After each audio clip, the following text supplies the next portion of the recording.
We're going to take the North and never give it back. So that's a good pick. You get the corner. I got to go bold, right? I got to go bold for this. Yeah, she's got some nice long Welcome back to the Unbearable Sports Podcast. I'm your host, Brad Barron. Make sure to like and subscribe if you're out there on YouTube, and also rate the show 5 stars everywhere that you get your podcast. What is going on, Bears fans? It is a victory celebration to end the year. So all those people out there on YouTube, I'm curious your opinions. How are you feeling? I have a poll out there.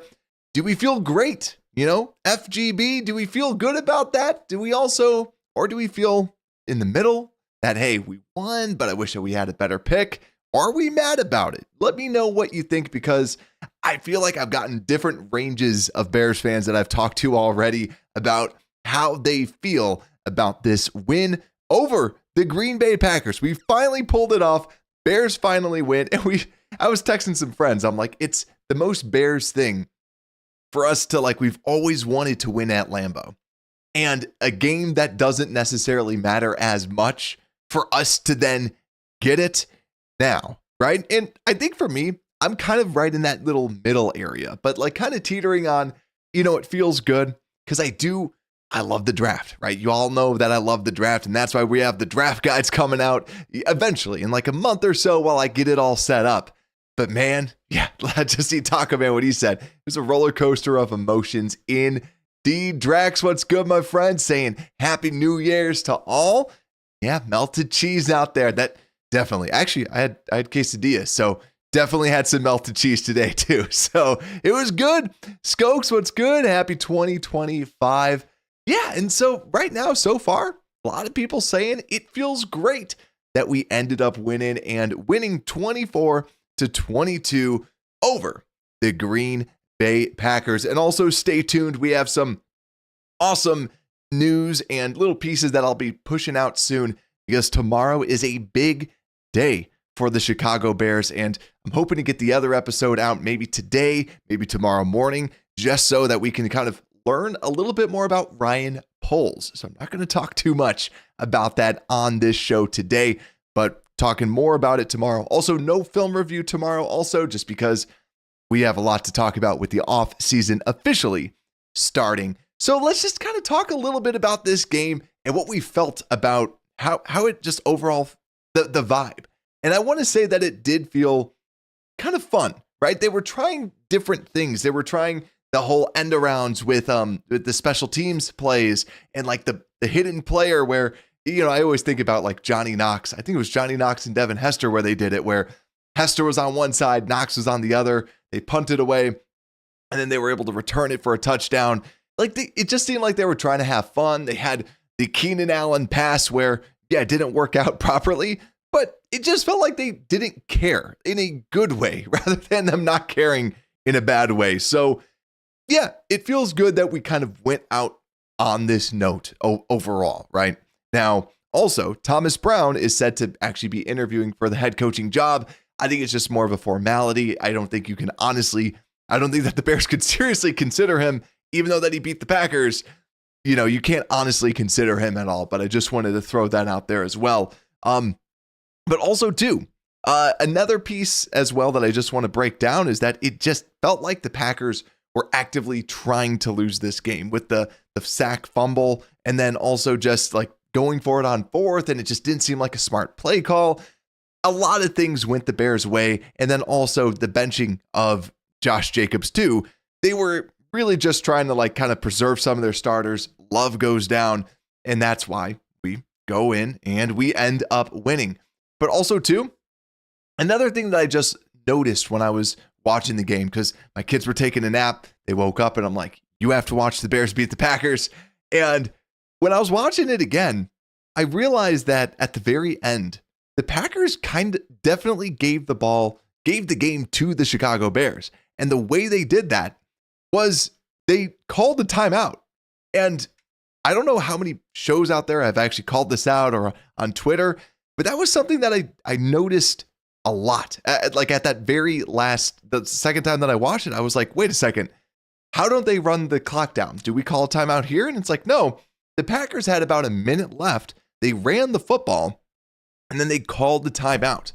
If they didn't call that timeout, then if they did not call that timeout, then you're talking about like, it doesn't make any sense as to why they even called that timeout in the first place. Because if they held on to that timeout and they missed the field goal, they have 3 timeouts to then stop the Bears running the football.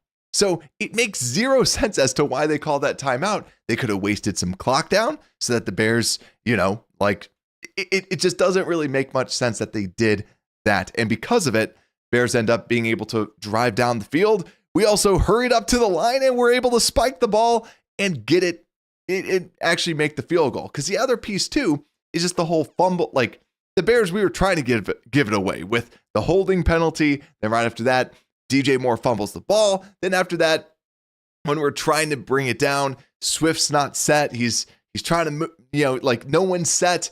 They hike it and illegal motion, right? That's just how it feels. Like it felt like we were just trying to lose the game, but ultimately end up winning that game. So let's see what y'all are saying out there inside of the comments. Shy Drax saying, let's enjoy today. Yeah, lots of trick plays out there. Hype Rider saying, feel like we lost on Will Campbell. That's a good point. And we'll talk about that next with this. So, and next, Shy Drax saying, Dicka said, you live by the trick play, you die by the trick play. Yeah. And Bears Junkie saying, I'm still in shock. Yeah, it does feel like, oh man. Yeah. So let's actually flip over though to what Hype Rider was talking about with Will Campbell, the tackle from LSU. Some actually believe guard just based on arm length. Yet again, he is 6'6". We're going to learn a lot about the NFL draft prospects coming up in these next coming months. But I wanted to just kind of show this. So if the Bears would have lost, they would have went from the number 10 pick, which they officially have. And here, I'll just expand this a little bit for all y'all to see. So they would have had the number 7 pick in the NFL draft because they would have had 4 wins. It would have shifted them up all the way to the 7th pick in the draft. And the reason why that's really important, and this is where I'm slightly bummed, I'm happy, but in the back, because I love the draft, the reason why I'm like, there's some slight bumness out of some of the Bears fans out there is because of who we could have potentially gotten. Now, yet again, this is the NFL draft and, a win is a win. And now we can go in bragging about it to the Packer fans. But the reason why, kind of like what Hype Rider was talking about, is that right now, when you look at the best prospects that are there and some of the prospects that could have been available at that number 7 pick, right now, the consensus number 7 player overall is Will Campbell, the offensive tackle out of LSU, that a lot of Bears fans really do like. I have started my tape watch. I wasn't as impressed as I thought, especially out of the number 7 pick. Not saying he's bad, not saying he's trash or anything like that, but I was just expecting a little bit more from him, especially the way he talks. But he's still a good player, right? Obviously, he's up there, but also just going through my tape, yeah, there is no Joe Alt, just more of the people that you're looking at. There's a lot of first-round caliber tackles that are going to be inside of this draft. So that's one of the things that you could say as well. But when you're looking at, well, who else would be there? Michael Williams, the edge out of Georgia, is the number 10 consensus player. Kelvin Banks is another left tackle from Texas, but he's 6'4", so I do believe that he's probably going to be shifted inside because 6'4" is very, very, very, very small for a offensive tackle. And then also Tet McMillan, the wide receiver out of Arizona, the number 8 overall prospect. But the reason why the number 7 pick was kind of sought after, why, and then we'll celebrate. But the reason why that's kind of like up there is because the potential of like an Abdul Carter, who is kind of that next level type of a player at the edge out of Penn State, potentially dropping to that number 7 pick. I think that to me is the only feeling of me being like, oh man, we really kind of missed out. Other than that, so far when I'm looking at the tackle prospects, there's a lot of first round grade players. So to me, yet again, I'm not as high on Will Campbell as most people, but that's why I feel like less about that. But hey, there's a lot of tackles out there, at least there. So let's pass this off. Let's throw the draft stuff away and start celebrating this win, shall we? And we won't even talk about the inactives because we've already kind of talked a little bit about that. Love went down. Jacobs was then benched, but Jalen Johnson also a little dinged up. So probably nothing too major, but ends up not being able to finish out this game. And yeah, in Peril saying too, yeah, forget the draft slot. Exactly. So that's why we're switching on to this. He's saying Caleb needed that win. Yeah, because with that win now, let's talk a little bit about this offense, because I like it because they feel rejuvenated. Like I said, I lean more towards the excited, happy about this. And with Caleb, his performance was solid. 21 of 29, 148 yards, yardage not too crazy. He also experienced his first true cold weather game, because when they're talking about, hey, it was 50 one time at Oklahoma, like, yeah, that's not actually cold. For all of us Midwesterners, that's just a walk. That is literally sweatshirt, t-shirt weather. In the springtime, that is what we call t-shirt weather. Like, it's no joke. You go out there and you're like, hey, it feels like summer. But with this, you saw immediately when the snap of the ball, it's cold. It's different, right? And it's something that he just simply was not really used to. But at the end of the game, started playing a little bit better. But when you look at where he was throwing that football, a lot of it was very close. We saw a total of 11 passes behind the line of scrimmage this time around. So a lot of passes just at that line of scrimmage. And also, his average intended air yards was 1.9 yards. That is incredibly short. They were just trying to pass it as short as possible. It didn't feel like the normal game plan. It was clear that their game plan was not to try to attack deep. They did not want to get Xavier McKinney involved. They were throwing everything as short as possible, with only throwing 3 passes to the 10 to 20 yard line, which he was 100% on 3 of 3, which is great to see. So really, Caleb, 3.19 seconds for time to throw. So even though that it was quick passes, he still held onto the ball pretty darn long. But then also to 10.9% over expected completed yards over, or completion percentage over expected was a plus 10.9. So that's something that is at least something that you can hang your hat on. So he was more accurate with those passes, yet again, not super far downfield, but still nonetheless was accurate and made some good decisions and made an amazing pass to DJ Moore. So I thought that he played a good game. Thought it was solid, right? Nothing to get too crazy, but it was good. It was good. Nothing to cry about. But also something to cry about is still our running game. Running game still not looking too good. And you look at it, DeAndre Swift, 3.3 yards a carry. And then you switch over to Roschon Johnson, 1.5 yards a carry for him. Still seems like he's got that head of steam and can kind of plow into the people, but it just didn't look too great. Roschon ended up getting, though, 5 catches for 16 yards.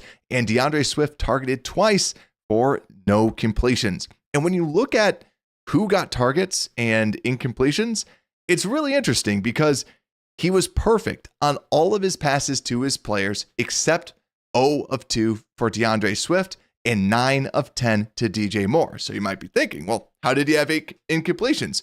Well, just simple throwaways. That was the only thing, was just throwaways, dirtying the ball. Those aren't considered targets to those individual people. So that was something that, yet again, very accurate when trying to actually target his people, which, yet again, that's what you get when it's more short, when it's a lot of short passes out there. And also only sacked 1 time. So Tevin Jenkins not out there, Braxton Jones not out there, and only sacked one time. At, I believe, the first play of the game, you had Rashawn Gary coming in, and yet again, bobbled snap, goes down. So that was the big piece with this game on the offensive side of the ball.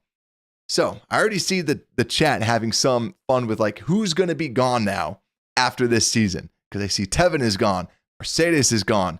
And yeah, let's talk about that a little bit. Who do you guys think is going to be gone now from this offense? Because I think when you look at this offense, Gerald Everett showed why he shouldn't be out there. And also, Mercedes Lewis is 40 years old. I don't think that you want to bring him along to the next regime inside. I don't think he wants to be part of the next Bears regime. So I think tight ends is going to be something that you're going to need to bring in some extra depth at that tight end position. And then running backs too. I think they're still going to have Swift. But I feel like you need to at least draft a running back, just a third running back. So it's not just Roshan and DeAndre Swift, because we'll go through contracts during this offseason to really kind of break down who you can actually get rid of and who you can't. But still, this wide receiving core, Keenan, I think Keenan continues to be like, until they have an offensive coordinator, I don't think that there's a decision on Keenan. I think that they're going to be leaning more towards, hey, we probably don't need him, because it's not like Reggie Wayne and Andrew Luck. It's not this bond that Caleb and him have that is just beyond anything else. It really, for him right now, it's just DJ with these really short passes. But I don't think that there's any one player. At first, it was Rome that seemed to have a connection with Caleb. Then later on in the season, especially 2 weeks ago, we just didn't really see that clicking as much. So I think Keenan's probably going to be, well, I lean towards him probably not being back. Then the offensive line, we already talked about this. I think that you're going to see a big overhaul. They're going to have to sign a center so far, like looking and scouting out a lot of the centers. You're not really going to see a Frazier, a Powers Johnson that was coming out like last year. There's really not that upper echelon center. So you're going to see some shifting of that up front, especially in the middle, because I don't think that I would be shocked if Tevin Jenkins ended up re-signing.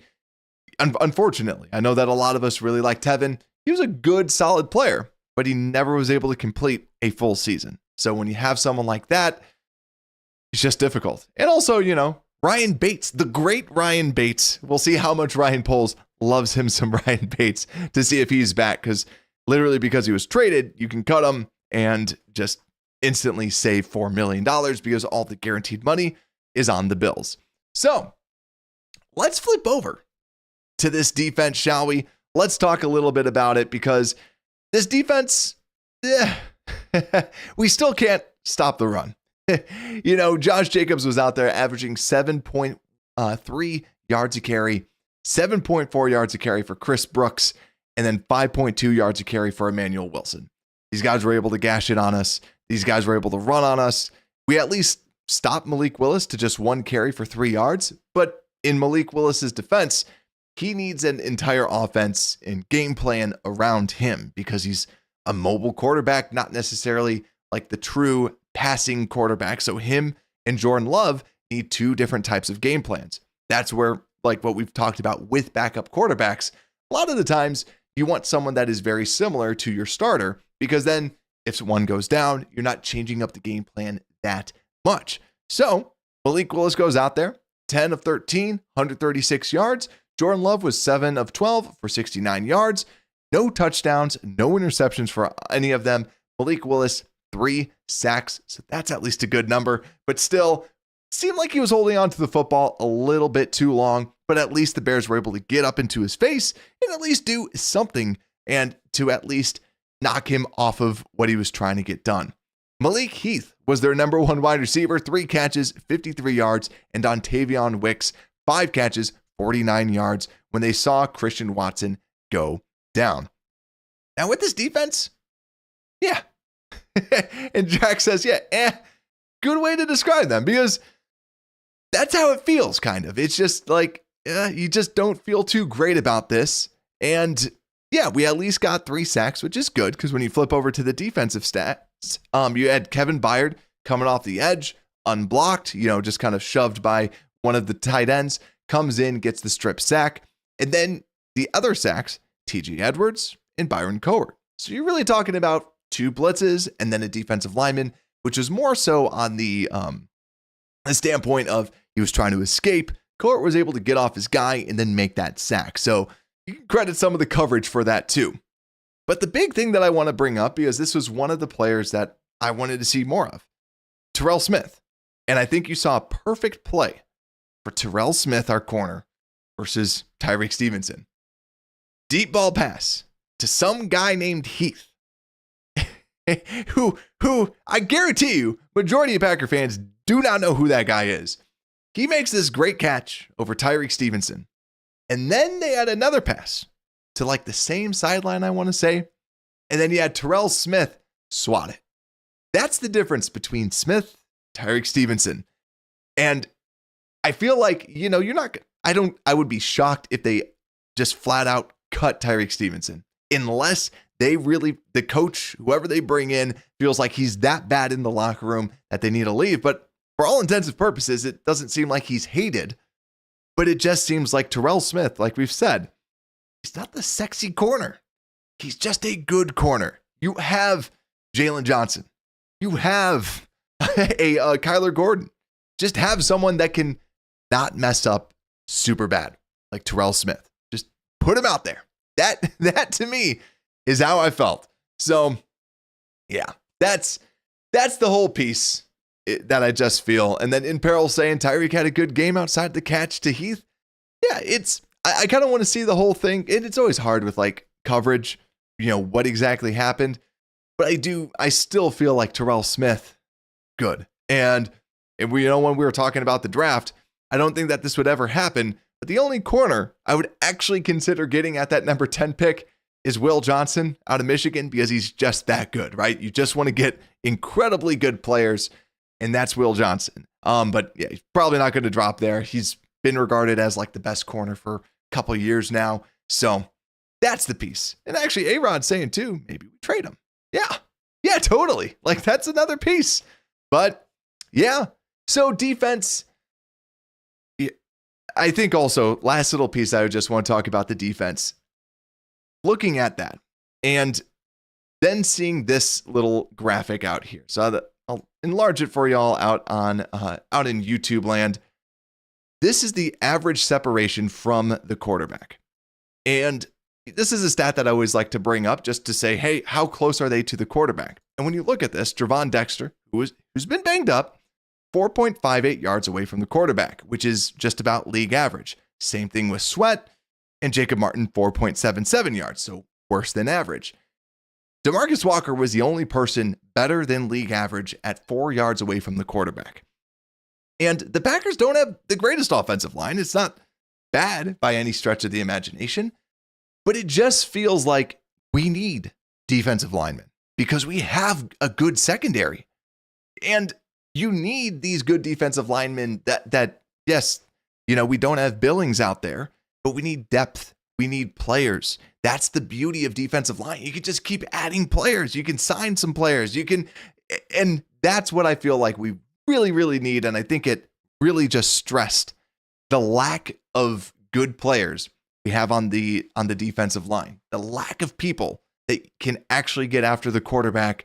And I look at this, the second round in the draft is loaded with defensive ends, like a Jack Sawyer, like I'm blanking on the other defensive end from Ohio State. There's so many defensive ends out there in that second round that look pretty darn good that you can add. And also, there's going to be some people that you can sign. The defensive line can be addressed, and that's just something that I feel like we definitely need out there. And yeah, in peril saying Prince, that's the defensive end out from Ole Miss that should also be there in the second round. Obviously, people go up and down. I would say how Darnell Wright was projected to go in like the fourth round and then shoots up into the first. So definitely just the defensive line. We got to get that better. And that's why we have the offseason. So let's flip over to the special teams review where we actually have something to cover. And I see Shy Drax saying, yeah, I did mention Blackwell. Blackwell was someone that I've always kind of rooted for just because I've always liked him as a backup slot. And I always like it when your special teams players can also play the position that they're supposed to be playing. So they're not just purely special teams players. And that's what Blackwell does. Like he's been a backup at the slot position and has been solid. And he had a very good game today when it came down to returning. Looked good, had some explosion. And then obviously his punt return, not 100% on him, but hey, he was able to return the punt 94 yards for a touchdown and play his role and just show some speed. But then with some of the kick returns, they kind of did the little lob to him, 3 yards. And also, I like that they at least gave Tyler Scott a chance kick returning. That was another person that we talked about, just seeing a little bit more out of Tyler Scott because, hey, if you move on from Keenan Allen, who's going to be that number 3 wide receiver? I still don't feel like it's going to be Scott, but if Scott wants to be on this team and show what he can do to the new regime, he has to be a weapon. He has this incredible speed. And yeah, kick return, punt return is a really good job for him because he's got the shiftiness. He's, like we've always said, former running back. So Tyler Scott, nice to see him and Blackwell both playing. And also, Cairo Santos hitting a 50-plus field goal. It like hardly made it in, and there was 0 wind out there. But man, he was able to hit it. And it just shows, like Cairo, there's just so many other kickers. I just think that you need to have a kicker competition because you know Cairo is accurate.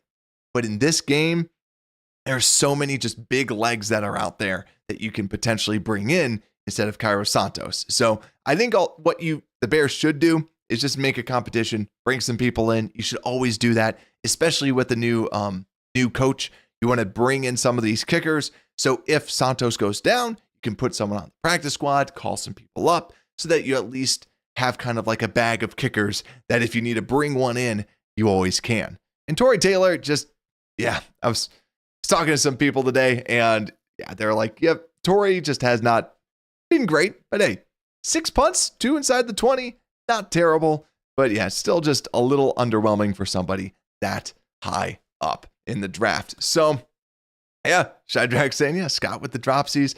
Philip, my friend, what's good? And yes, finally, we beat Green Bay. And then Jigsaw saying, what was the almost kneel? Yeah, that's right. There was the almost kneel down. And then Scott ends up going. So yeah, I don't know if it was like good call out, Jigsaw, because part of me was thinking like, were they just trying to get like cute and like do a fake kneel? Because they seem to do every single fake play that's inside of a special teams playbook, like the end around, the fake catch. Maybe the next one was going to be a fake kneel. Maybe, right? Maybe that's what they were supposed to do. But yeah, it was a little bit like, what? That's the only logical explanation besides him, having a Velas episode. And yes, everybody drink. Gross. So also too, let's see what we have out here. Let's wrap this all up. And actually, because I don't think that the defense, stripped some footballs and played pretty well. And then we also talked about Keenan Allen with that just weird interception that he threw. But let's talk about the most valuable Bear. So who is it? Who is the last most valuable Bear for the year? We'll still have our award show where we at least just break down. We'll do that live. I'll post it out on YouTube when we're going to go live with that. But who is the MVP for this game? I think I know who it is. I think I have an idea of who the MVP should be. I feel like we always got to start on defense. And holy crap, Kevin Byard had 14 tackles. That's crazy. 14 tackles, a sack, a strip. Like, that's good. But is it MVP worthy? But yeah, I think overall it's DJ Moore. I think that DJ Moore to me is the MVP because he was able to get the screen for the touchdown and all of his catches too. I still don't like his attitude, but I do feel bad for the guy because it just seems like all we're doing now is like, hey, here's the ball. What if I run a route? They're like, nah, we have to screen it to you and you have to break some tackles and really earn these yards. And so to me, DJ, I'm going to give it to DJ. I thought that was good. The strip, the fumble was bad, but the touchdown, I feel, makes up for it. 9 catches, 86 yards. He was the entire offense. So yeah, to me, that's what it is. But let's see what else. Yeah, Bears Bones saying DJ had some key plays. Yeah, agreed. So, and also, he was trying to give us a better draft pick when he fumbled that ball. So yeah, you know what? Everything. DJ comes away with the game ball. But if you're out there on YouTube, make sure to hit the like button, subscribe, and also down in the description, I have a link out there that guides you directly to the podcast so you can listen to it on the go. We have the off season now. which means it's go time. I'm going to have a lot of different episodes out there just breaking down what's going to happen this week. Like I said, tomorrow is going to be a big day. Hoping to get an episode out today or tomorrow to at least break down why that is. And so lots of stuff to go down with, and we have drafts. We have to go through the salary cap and kind of talk a little bit about how that works so we can just be the best fans possible. So thank you all so much for all the support this season. We have a new season coming up. And with that, have a great night. Unbearable Sports Podcast. We are out.